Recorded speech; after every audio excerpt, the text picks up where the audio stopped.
સજોદ સ્થિત સિદ્ધનાથ મહાદેવ મંદિર ખાતે યોજાતા શિવરાત્રી રાત્રિના મેળો જામ્યો હતો. મંદિર ખાતે ચઢાવેલા ઘીના કમળ આકર્ષણનું કેન્દ્ર બન્યું હતું. ભગવાન શિવના મુખાબિદાના ઘીના કમળના દર્શને ભક્તો ઉમટી પડ્યા હતા. ઘીના કમળ અને પુષ્પની રંગોળીએ ભારે આકર્ષણ જમાવ્યું હતું. રોશનીની ઝગમગાટ સાથે રાત્રિના મેળામાં આહલાદકતા સર્જી હતી. તો મોડી રાત્રિ સુધી ચુસ્ત પોલીસ વ્યવસ્થા સાથે ભક્તોએ દર્શનનો લાવો અને સાથે સાથે મેળો મહાલ્યો હતો.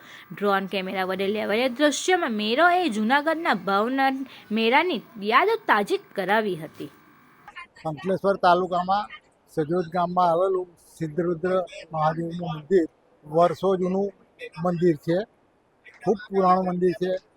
આનું મહાત્મ્ય બહુ જ અહીંયા નીચે રુદ્રકુંડમાં જે રુદ્રકુંડ છે એના એટલું મહત્વ છે કે તમે એના પર સ્નાન કરવાથી ચર્મ રોગોના બિલકુલ મટી જાય છે. એ ઉપરાંત શ્રદ્ધાથી અહીંયા શિવરાત્રિનો મેળો દર વર્ષે ભરાય છે અને લોકો ખૂબ શ્રદ્ધાથી આવે વર્ષો વર્ષ. એના કારણે લોકોનો વિશ્વાસ ખૂબ વધતો જાય છે અને પરિણામે આજે તમે જોઈ શકો છો કે મંદિરની અંદર ખૂબ જ શ્રદ્ધાથી લોકો આવે છે. મનોકામના ફળે પરમેશ્વરના કહેવાથી એ વાત તો બરાબર છે.